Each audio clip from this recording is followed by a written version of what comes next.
The live TV, सच सबसे आगे।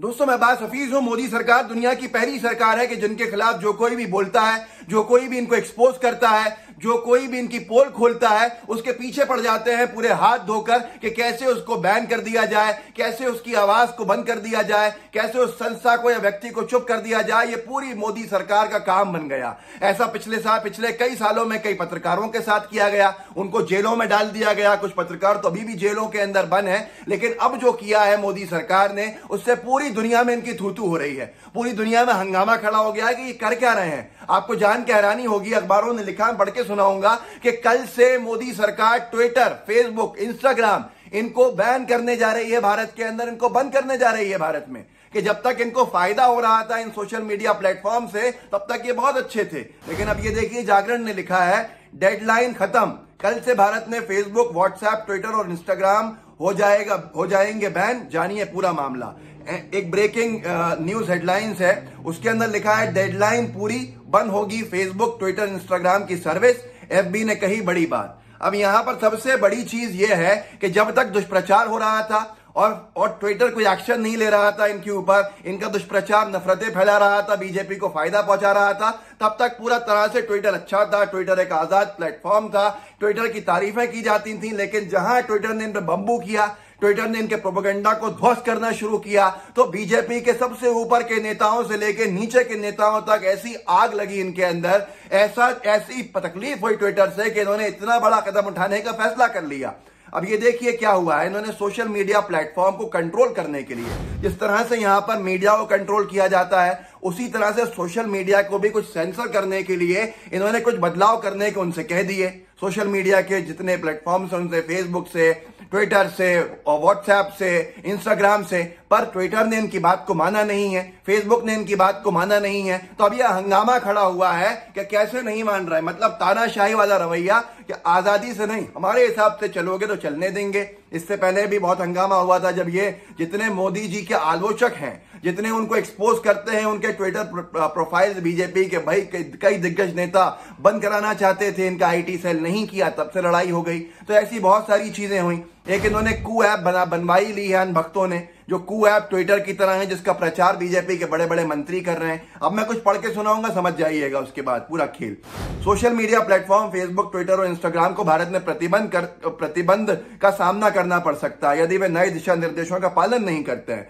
सरकार ने बहुत सारे दिशा निर्देश बनाए थे, जिसकी समय सीमा 25 मई को समाप्त हो रही है। अब ये 25 मई के बाद अगर अभी तक, और 25 मई आज है, आज तक इन्होंने वो चीजें पूरी नहीं करी हैं। अब जब पूरी नहीं की हैं तो कल से इनके ऊपर प्रतिबंध लगाने की धमकी दी हुई थी पहले से। सिर्फ एक सोशल मीडिया प्लेटफॉर्म ने की है, वही है जो भारत में बना कू ऐप, जिसको भाजपा ट्विटर की जगह पर लॉन्च करना चाहती थी कि किसी भी तरह ट्विटर का पूरा जो है इस पे आ जाता कि हम अपने हिसाब से चलाएं, लेकिन वो हो नहीं पाया। लेकिन कू जो ऐप है वो अकेली प्लेटफॉर्म है, अकेला सोशल मीडिया प्लेटफॉर्म है जिसने पूर्ति कर दी है। अब यहां सबसे बड़ी बात यह है कि किस तरह से तानाशाही रवैये से आवाजों को दबाया जा रहा है। दुनिया भर में लोग सवाल कर रहे हैं कि ये मोदी सरकार है कैसी सरकार। अब ये और अपने पैरों पर कुल्हाड़ी मारते चले जा रहे हैं, क्योंकि ये जो एक हद तक आप कर सकते हैं बंद, फिर आप लीगल लड़ाई कैसे लड़ेंगे, अंतर्राष्ट्रीय लॉ से कैसे आप अवॉइड करेंगे, बहुत सारे सवाल हैं। क्या अनभक्तों का साथ मिलेगा, नहीं मिलेगा। जिंदगी का एक अहम हिस्सा बन गया है सोशल मीडिया, लेकिन इन्हें उसे कंट्रोल करना है, क्योंकि इनकी बदनामी वहीं से होती है।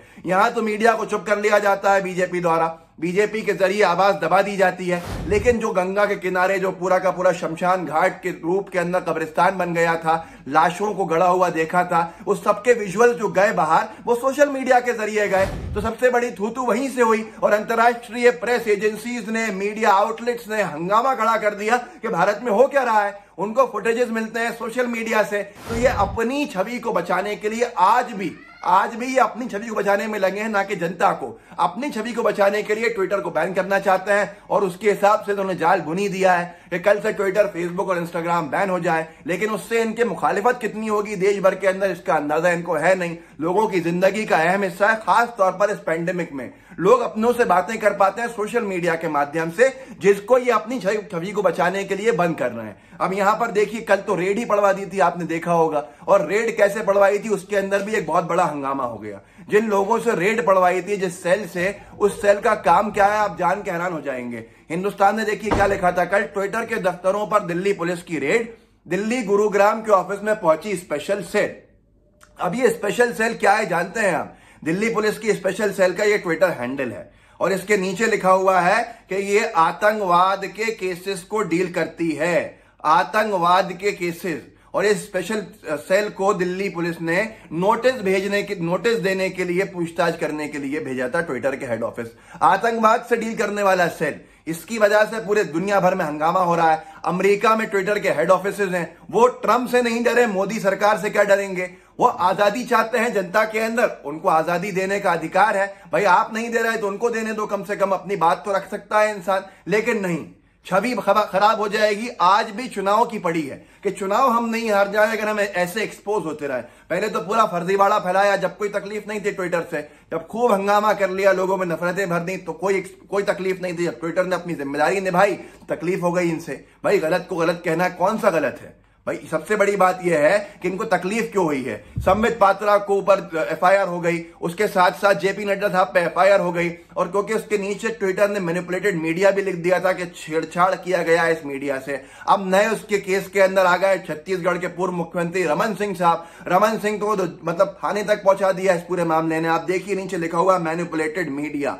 इस सब से बहुत हंगामा हुआ, मतलब इतना हंगामा कि जो तानाशाही रूप है ना मोदी सरकार का, वो दुनिया के सामने आ गया कि ये किस तरह से आवाजें दबाते हैं। और इतनी बड़ी पैर पे कुल्हाड़ी मारी है कि हमारे विदेश मंत्री इस वक्त अमेरिका के अंदर हैं, और अमेरिका में ट्विटर के पूरा का पूरा मामला, मतलब अमेरिकी कंपनी है ट्विटर, और यहां ये सारे काम कर रहे हैं उसके ऊपर कि जिससे वहां पर हमारी बातों को नुकसान पहुंचे। जयशंकर साहब को भी शायद घबराहटी हो रही होगी, और क्या हो रहा होगा इस वक्त। तो ये सारी की सारी चीजें ये हैं कि हमारी बात बोलो तो सही है, हमारा अगर पोल खोलोगे तो हम तुम्हें बैन कर देंगे। और ये जगह जगह ये करते आ रहे हैं। ये जगह जगह करने का भी एक पत्रकारों के साथ हुआ था, अब तो अंतर्राष्ट्रीय स्तर पर थू हो गई कि दुनिया भर के अंदर। क्या आप इस बात से सहमत हैं? चलिए अनभक्तों से सवाल है, जो अनभक्त यहां डिसलाइक करने आए होंगे, क्या आपको तैयार हैं आप फेसबुक, इंस्टाग्राम और ट्विटर को हमेशा के लिए बंद कराने के लिए? आप भी अंदर से तैयार नहीं हो, क्योंकि ये एक जरिया है लोगों से एक दूसरे से जुड़ने का, और वो अपनी जिम्मेदारी निभाए तो उससे तकलीफ होती है। ओटीटी प्लेटफॉर्म्स को कैसे लेकर आए ये सेंसर के अंदर, समिति बना दी। अभी भी यही चाहते हैं कि मंत्रियों की एक समिति बन जाए, बड़े बड़े अमित शाह जी जैसे मंत्री, राजनाथ सिंह जी जैसे मंत्री, इनकी समिति बने और उनके दिशा निर्देशों के ऊपर ट्विटर अपने जो कंप्लेंट्स हैं उसको पूरा करे। ये पहले तो था नहीं, जब से ट्विटर ने छेड़छाड़ की, इनको एक्सपोज करना शुरू किया तो ये सब कुछ बन गया। अब इस सबको आप खुद जनता की तक पहुंचाइए। ये तानाशाही रूप नहीं है तो और क्या है? और इससे दुनिया भर के अंदर थू क्यों हो रही है? जब आप बताएंगे जनता जागरूक होगी, उसे पता चलेगा। व्हाट्सएप के ऊपर साझा कीजिएगा और बताइएगा कि आपने जिनको चुना था वो आपकी अभिव्यक्ति की आजादी छीनने के लिए इस हद तक जा रहे हैं, इस हद तक कि जिसको आपको भी जहां उनको नहीं पहुंचाना था, आपके अब ये अधिकार भी सोशल मीडिया के छीने जाने की कगार के ऊपर है। तो इस सब के लिए जिम्मेदार कौन है? कि आपका वो वोट जो आपने इनको दिया था, या आपने इनसे सवाल नहीं किए उसकी वजह है, या गोदी मीडिया? ये सारी चीजें आपके अपने पास सवाल हैं जो आप लोगों से पूछिए। साथ में लाइव टीवी को सब्सक्राइब भी कीजिएगा, बेल आइकन भी दबाइएगा। जय हिंद, जय भारत। द लाइव टीवी, सच सबसे आगे।